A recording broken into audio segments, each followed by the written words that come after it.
네, 이 시간 우리에게 주시는 하나님 말씀은 누가복음 12장 22절로 34절 말씀을 교독합니다.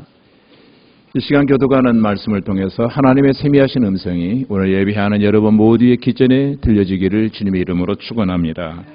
또 제자들에게 이르시되 그러므로 내가 너희에게 이르노니 너희 목숨을 위하여 무엇을 먹을까 몸을 위하여 무엇을 입을까 염려하지 말라.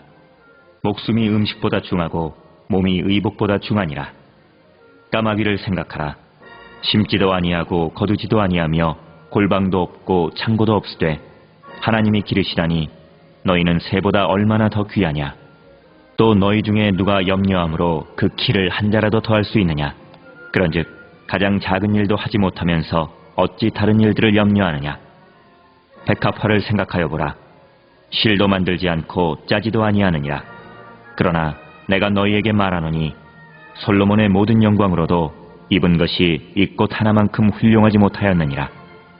오늘 입다가 내일 아궁이에 던져지는 들풀도 하나님이 이렇게 입히시거든 하물며 너희일까 보냐. 믿음이 작은 자들아, 너희는 무엇을 먹을까 무엇을 마실까 하여 구하지 말며 근심하지도 말라. 이 모든 것은 세상 백성들이 구하는 것이라. 너희 아버지께서는 이런 것이 너희에게 있어야 할 것을 아시느니라. 다만 너희는 그의 나라를 구하라.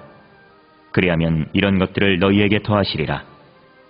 적은 무리여 무서워 말라. 너희 아버지께서 그 나라를 너희에게 주시기를 기뻐하시느니라. 너희 소유를 팔아 구제하여 낡아지지 아니하는 배낭을 만들라. 곧 하늘에 둔 바 다함이 없는 보물이니 거기는 도둑도 가까이 하는 일이 없고 좀도 먹는 일이 없느니라. 너희 보물 있는 곳에는 너희 마음도 있으리라. 아멘. 할렐루야. 평안하시죠? 우리 옆에 계신 분과 한번 인사하십시다. 좋아 보이십니다. 좋아 보이십니다. 어디가 좋으냐고 한번 물어보세요. 어디가 좋답니까?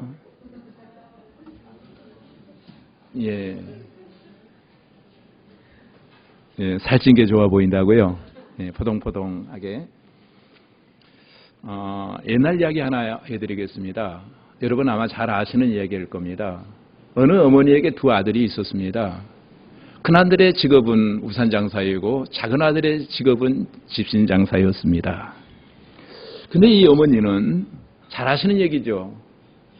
하루도 걱정이 실 날이 없었습니다. 날이 맑으면 우산장수하는 아들의 우산이 팔리지 아니할 것을 걱정하게 되고, 비가 오면은 집신장사하는 아들의 사업이 걱정되어서 편하지가 않는 겁니다.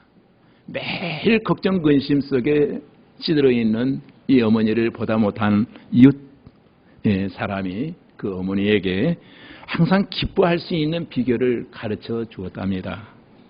날이 맑으면 집신장사 아들이 집신이 잘 팔릴 때니 기뻐하시고, 또 비가 오면 우산장사하는 아들의 사업이 잘 될 테니까 그것을 생각하면서 기뻐하라라고 했더니, 그때부터 생각을 바꿨더니 그때부터 이 어머니는 매일 기쁨의 삶을 살 수 있었다고 합니다. 그런데 제 생각에는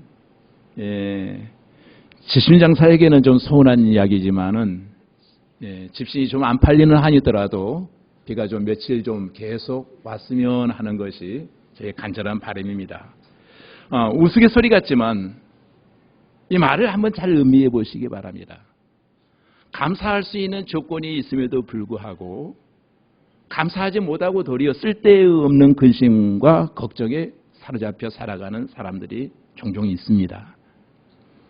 심지어는 미래의 일까지 앞당겨서 걱정하시고 염려하시는 분들이 없지 않아 많이 있더라고요.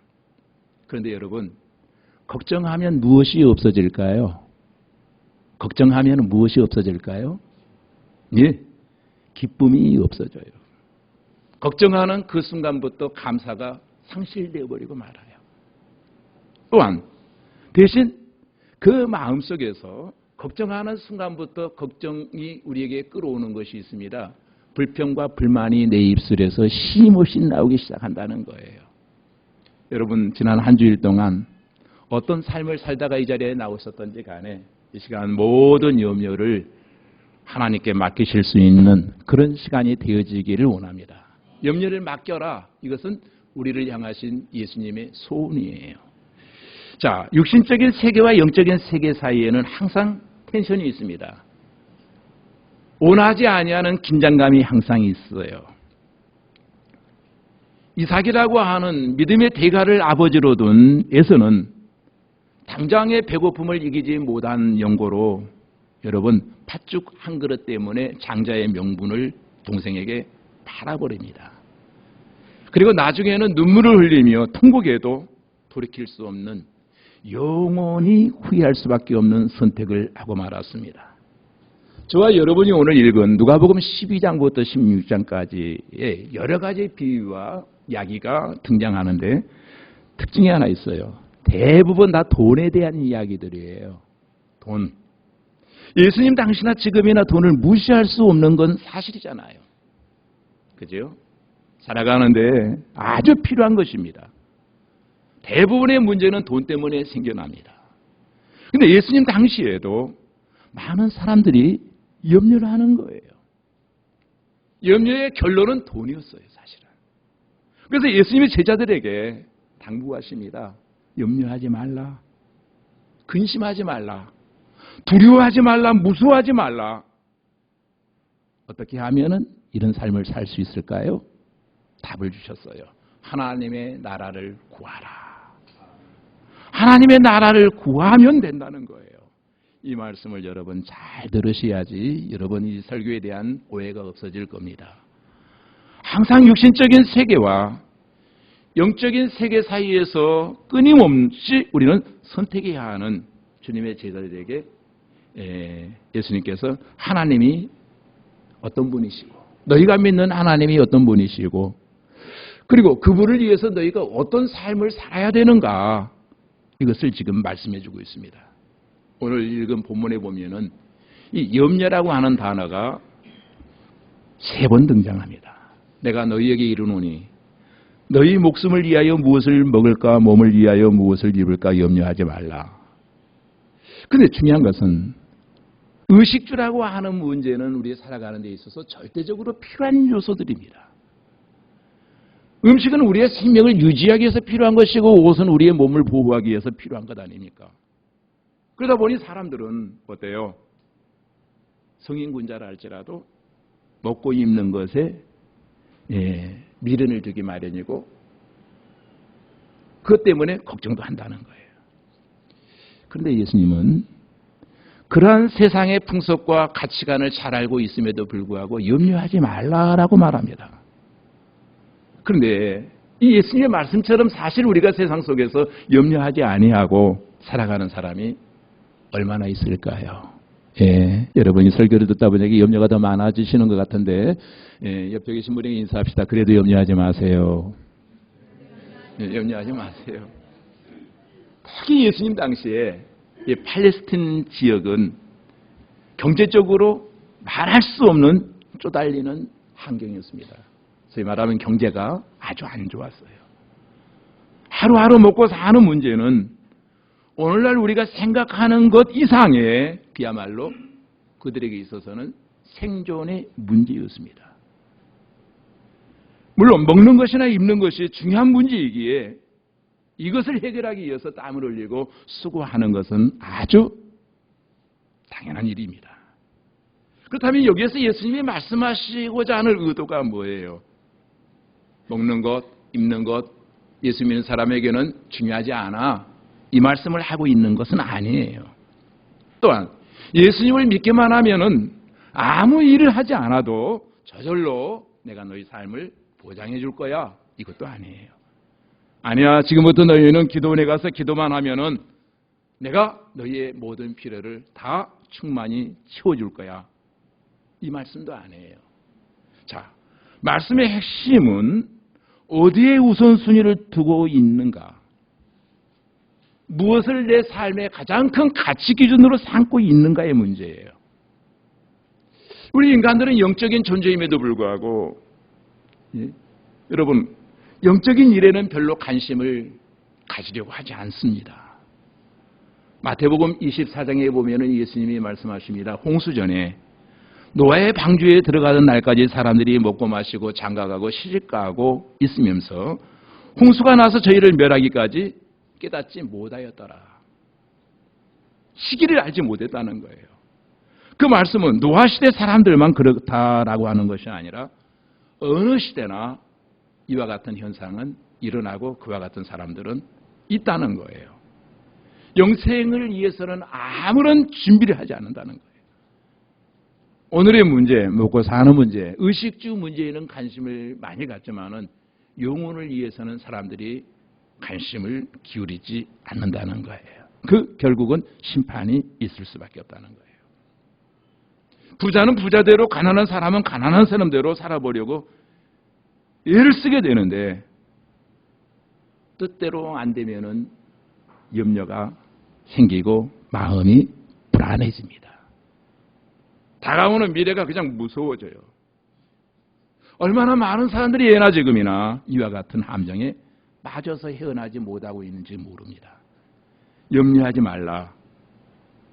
이 말을 원문 그대로 직역하면은 염려를 그치라예요. 지금 당장 염려를 그치라. 물론 어떤 문제가 발생할 때 예수 열심히 믿고 기도 많이 하는 사람들도 마음에 덜컹하는 생각이 들어요. 큰일 난 것처럼 이러다 큰일 나는 거 아니야?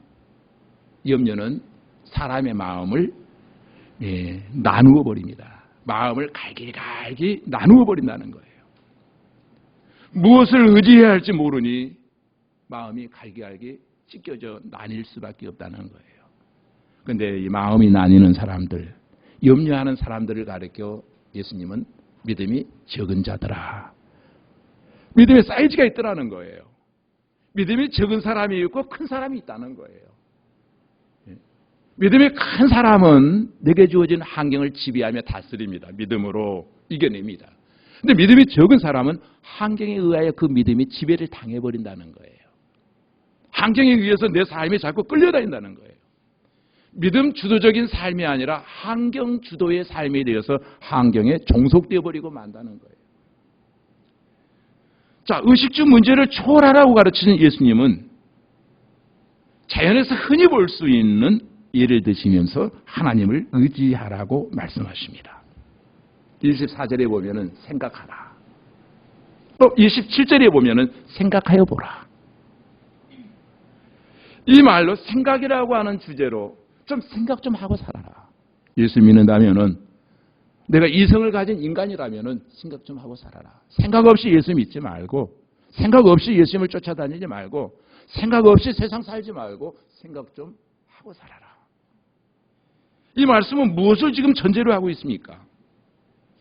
중요한 것은 많은 사람이 생각 없이 살아간다는 거예요.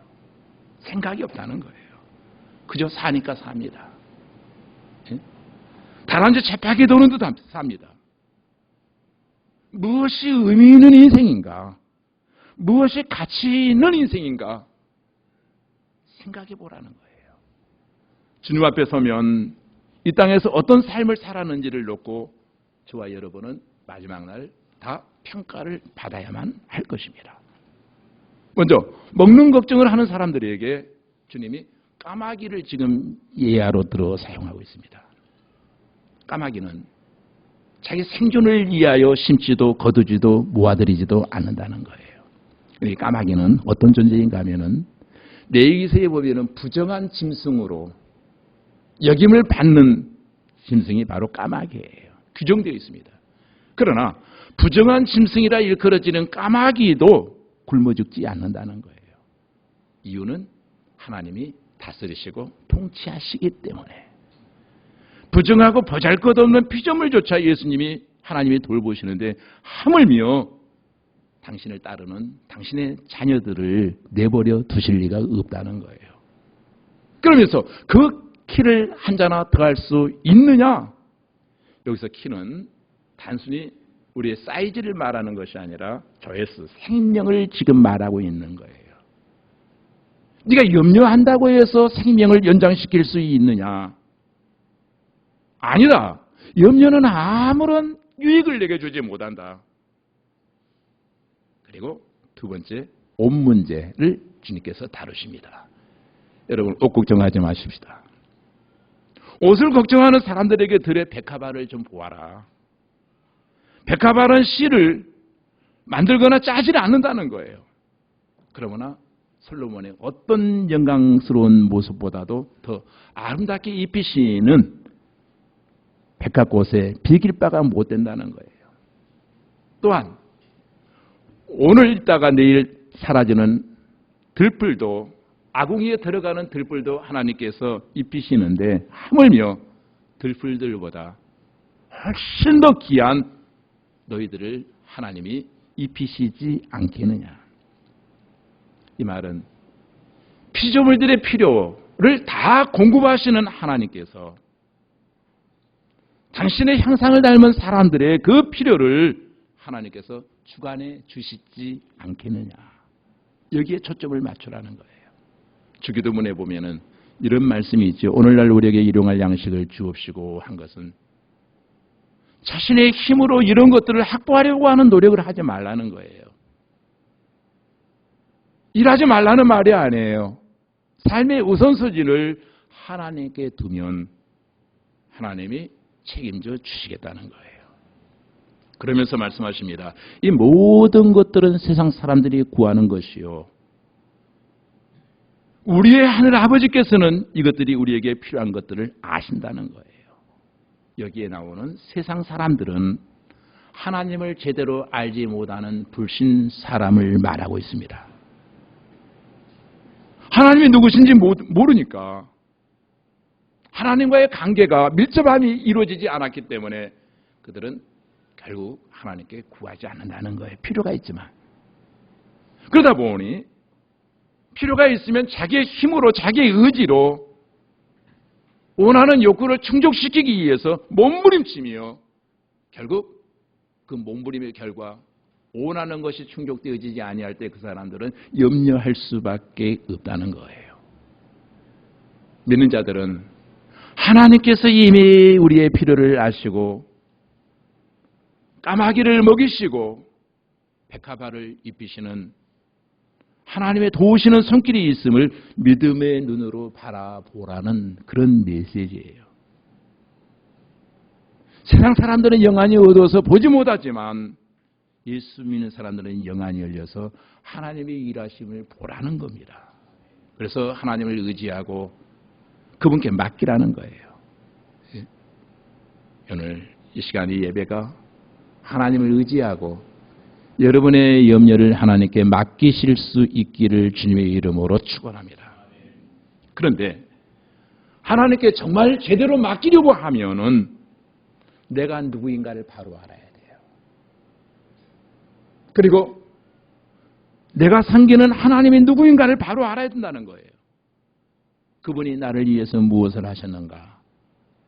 어떻게 하면은 그분이 원하시는 뜻대로 그분을 섬길 수 있는가? 어느 관점에서 인생을 보느냐에 따라서 가치관, 인생의 목표, 대인관계가 달라집니다. 저와 여러분은 누가 뭐라고 해도 하나님의 자녀들입니다. 하나님의 자녀들은 하나님의 시각, 하나님의 관점에서 세상을 바라봐야 된다는 거예요. 그러면 내가 믿는 하나님이 어떤 존재인지를 바로 알아야 되잖아요. 에베소서 2장 20절에 이런 말씀이 있어요. 우리는 그의 만드신 바라 그리스도 예수 안에서 선한 일을 위하여 지으심을 받은 자니 이 일은 하나님이 전에 예비하사 우리로 그 가운데 행하게 하려 하심이라. 믿는 사람들은 그냥 예수를 믿는 것이 아니고 하나님이 선택하지 아니하시면, 하나님이 불러주시지 아니하시면은 하나님을 아바 아버지라 부를 수 없고, 또 하나님을 아바 아버지라 부를 수 있는 사람들에게는 특별한 목적이 있다는 거예요. 그 목적이 뭐예요? 하나님의 영광을 위하여 살아야 할 목적이 있습니다. 우리는 먹든지 마시든지 무엇을 하든지 다 하나님의 영광을 위하여 하라. 성도의 궁극적인 목적은 나의 직업, 나의 가정, 나의 재능, 나의 지식, 이 모든 것들을 통해서 솔리 데오 글로리와 오직 하나님의 영광이 드러나는 삶이 되어야 할 줄로 믿습니다. 그래서 성도들을 가르쳐 성경은 뭐라고 말하니까 천하보다도 귀한 존재다. 근데 이 천하보다도 귀한 존재가 되어질 때 언제입니까? 하나님과의 바른 관계가 맺어져 있을 때 인생의 궁극적인 의미와 목적을 발견할 뿐만 아니라 천국의 기쁨이 영혼에 가득 채워지는 그 순간 우리의 삶을 통해서 하나님의 영광이 막 배어나기 시작할 겁니다. 요한복음 4장에 보면은 한 여인이 나옵니다. 수가성의 여인. 이 여인은 과거 전력이 좀 화려한 여인이에요. 그러다 보니 사람들의 눈총을 많이 받았어요. 사람들의 눈총이 싫어서 대낮에 눈길을 피해 뜨거운 데에 물을 길러 온 여인이었습니다. 중요한 것은 이 여인에게 남편이 6명이나 있었어요. 남편을 6명씩이나 바꿨음에도 불구하고 이 여인의 마음에는 만족이라고 하는 것이 없어요. 예수님을 만남으로 인하여 자기가 누구인지를 발견합니다. 예수를 만났더니 내가 누군가 자기 존재의 이유를 알았어요. 자기를 알고 나니까 여러분 놀라운 변화가 일어났습니다. 물동이를 버려두고 자기에게 손가락질하고 조롱하던 그 사람들을 향해서 동네로 달려들어갑니다. 그리고 외칩니다. 커맨씨 와보라. 내가 예수 그리스도를 만났다. 내가 메시아를 만났다. 이 여인은 자신을 알고 보니 하나님의 목적이 무엇인가를 알았어요. 자기 자신을 향한 목적이 무엇인가를 알았어요. 여러분 어디에서 무엇을 하든 어떤 자리에 계시든 여러분 나를 향하신 하나님의 목적을 알게 된다면 그 삶의 현장이 복음을 증거하는 사명자의 자리가 되어질 줄로 믿습니다. 자존감이 여인은 낮았습니다. 그런데 하나님이 나를 사랑하시기에 예수 그리스도를 보내셨다고 하는 사실을 알고 그분이 나를 위해 십자가에 죽으셨다고 하는 사실을 알았습니다. 그 크신 사랑을 깨닫는 순간부터 이 여인은 자존감이 회복되어집니다. 자존감이 회복되고 나니까 근심, 걱정, 염려가 예수의 이름 앞에 물러간 줄로 믿습니다. 중요한 것은 염려한다고 해서 저와 여러분이 생명을 1시간이라도 더 연장할 수 있겠는가? 그래서 성경은 말합니다. 월이라고 하는 단어를 쓰고 있죠. 월이. 염려할 시간에 도리어 하나님이 누구신지 그가 내게 행하신 일이 무엇인지를 한번 돌아보라는 거예요. 지금까지 네가 어떻게 살아왔는가? 누구의 도우심으로 살아왔는가? 생각해보라. 생각하라고 하는 말이 2번 강조되어지고 있잖아요. 사람이 생각하지 아니하니까 하나님을 향한 감사가 자꾸 사라져버린다는 거예요. 하나님이 누구신지 바로 알고 그 하나님 앞에 내가 누구인지를 바로 알 때 우리는 하나님 앞에 감사할 수밖에 없다는 거예요. 신명기서 26장에 보면 이스라엘 백성들이 하나님 앞에 감사 예물을 드리면서 그동안 하나님께서 베풀어 주신 은혜들을 기억하면서 그들이 간증하는 장면이 나옵니다. 간증하는 사람들도 듣고 그 자녀들도 다 듣습니다. 가나안 복지는 거저 얻어진 것이 아니라 하나님의 은혜였다. 부모 세대가 땀 흘려 노력해서 얻은 것이 아니라 이 모든 것은 다 하나님의 은혜였다. 우리도 알지만 우리 다음 세대, 자녀 세대에도 이것을 알아야 된다. 이러한 과거의 역사에 대한 해상이 없다면 새로운 세대들에게 하나님이 어떤 하나님이신지를 알려줄 수 없다는 거예요. 여러분, 다 하나님이 하셨고 하나님이 도와주셨고 하나님이 인도하셨다.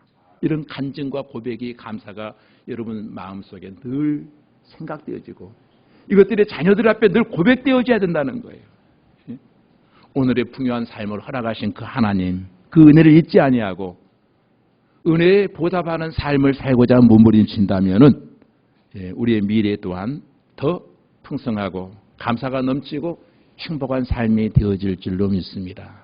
행복은 물질의 소유가 많아진다고 이루어지는 것이 아니라 감사가 있는 그곳에 바로 행복이 있는 줄로 믿습니다. 자, 믿음은 하나님께 초점을 맞추는 거예요. 믿음은 하나님께 초점을 맞추는 거예요. 그러나 염려는 하나님이 아닌 다른 곳에 초점을 맞추다 보니까 내 마음이 자꾸 나누어지는 겁니다. 이유는 간단해요. 믿음의 주시 온전케 하시는 하나님을 바라보지 아니하고 엉뚱한 것을 바라볼 때에 내 마음은 믿음은 사라져버리고 그것들로 인한 염려가 내 마음을 갈라놓고 만다는 거예요. 그런데 저와 여러분이 하나님께 자꾸 초점을 맞추잖아요. 그래 뭘 깨닫게 되니까 선하시고 기뻐하시고 온전한 신 뜻을 알게 됩니다. 그 뜻에 순종하고자 하는 결단과 의지력이 우리의 마음속에 작동하기 시작해요. 그런데 많은 사람들이 자기 나름대로 목표를 이루기 위해서 애를 씁니다. 시간을 들이고 돈을 들이고 물질을 들입니다. 자꾸 여기에 몰입하다 보면은 결국 우리는 거기에 목적에 종속되어 버려요. 거기에 노예가 되어지고 말아요.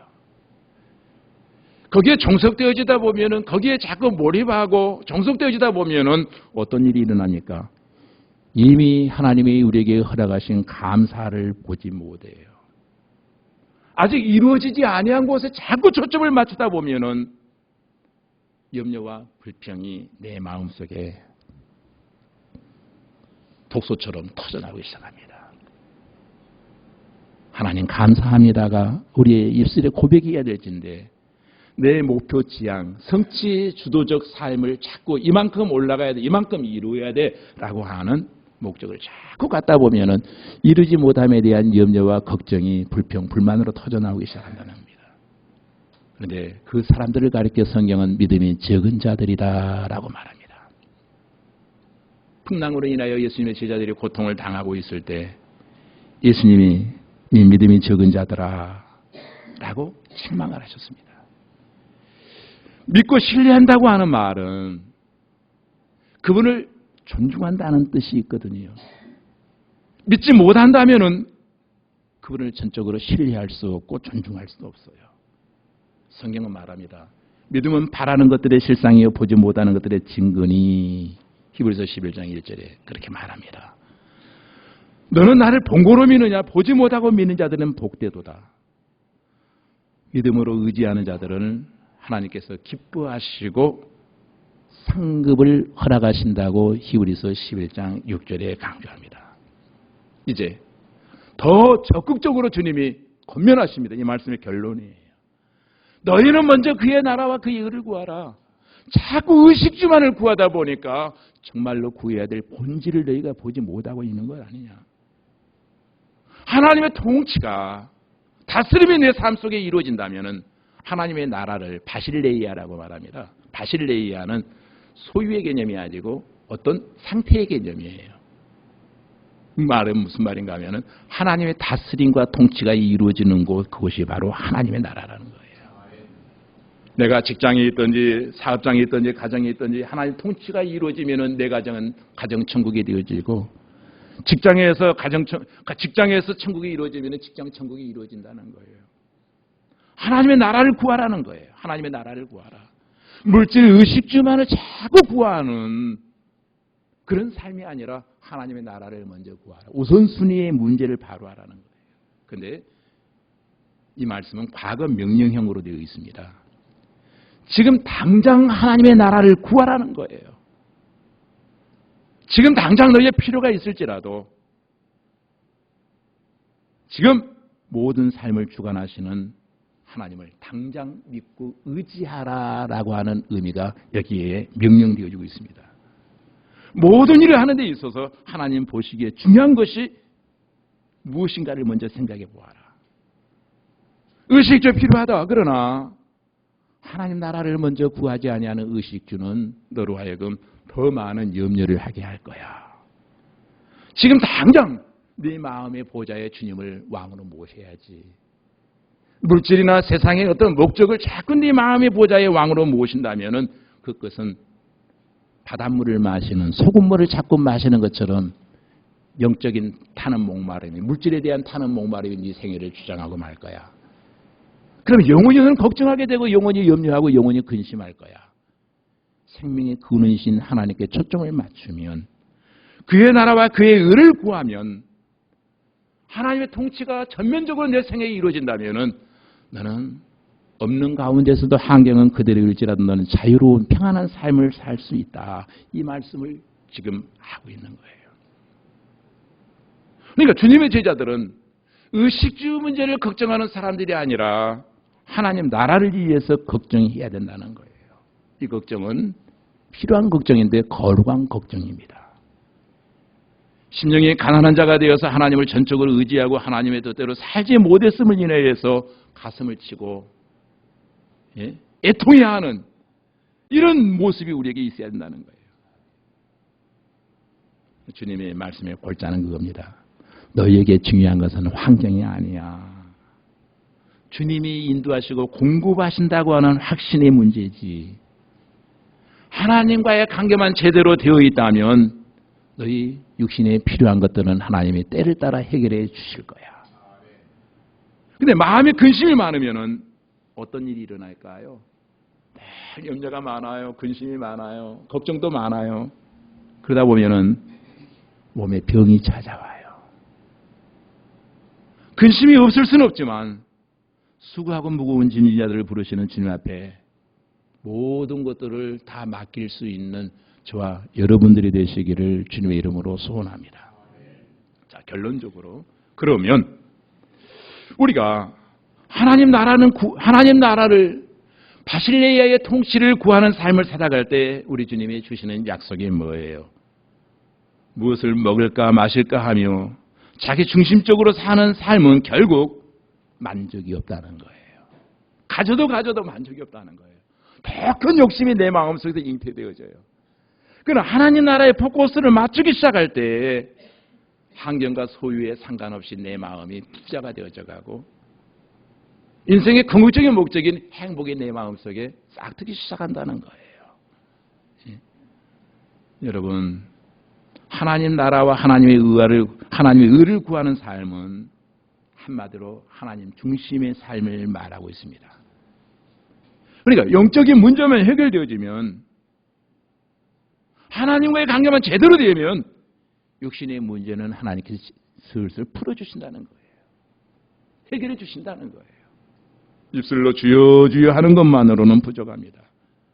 중요한 것은 우리의 삶 속에 내가 믿는 하나님을 내 삶 속, 내 마음의 보호자 중심에 모시고 사는가.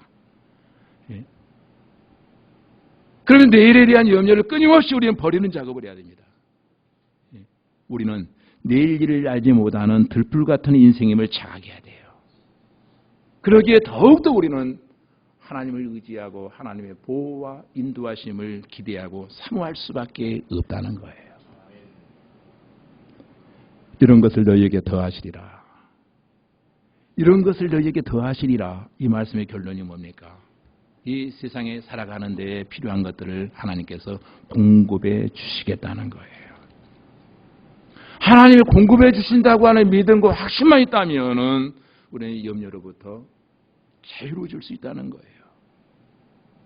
저는 오늘 예배에 나오신 여러분들 어떤 걱정과 염려와 근심을 가지고 나왔을지라도 하나님의 여러분 삶 속에 중심이 되심으로 인하여 염려, 근심이 예수 이름 앞에 물러가는 역사가 일어나기를 주님 이름으로 소원합니다. 우리의 시민권은 하늘의 시민권이잖아요. 세상 가운데 살아가지만 하늘의 시민권을 가진 자는 하늘의 가치관을 가지고 세상을 바라보라는 거예요. 잠시 잠깐 있다 사라지는 어떤 보여지는 세계에 관심을 갖지 말고 바라기는 이 시간 여러분 모두가 다 하나님 나라와 그 의를 먼저 구하는 삶이 되시기를 주님의 이름으로 축원합니다. 그리하면 염려는 물러갈 줄로 믿습니다. 걱정 근심도 물러갈 줄로 믿습니다. 모든 근심을 주님께 맡김으로 여러분 날마다 형통하시고 강건케 되어지기를 주님의 이름으로 축원합니다. 그래서 주님 앞에 가는 날까지 에녹처럼 주님을 기쁘시게 하는 삶을 살려고 주님이 원하시는 일이 무엇인가를 날마다 생각하면서 그 일을 향해서 달려가는 저와 여러분들이 되어질 때 이 모든 것을 더해 주시는 역사가 한 주일 동안도 여러분 삶 속에 일어날 줄로 믿습니다. 기도하십시다. 전능없신 아버지 하나님, 이 시간 우리를 향하신 우리 주님의 소원이 무엇인가를 깨달아 알았습니다. 지난날 우리는 예수를 믿는다 말하면서도 세상 것들로 인하여 염려했습니다. 날마다 세상 것들을 구하느라 그것이 이루어지지 아니함으로 말미암아 걱정하고 두려워했던 것이 저희들인 것을 고백합니다. 이제 이후로 너희는 먼저 그의 나라와 그의 의를 구하라고 하신 하나님의 말씀을 따라서 삶의 우선순위를 분명히 하고 살아갈 수 있는 우리 모두가 되게 하여 주시옵소서. 예수님 이름으로 기도하옵나이다. 아멘.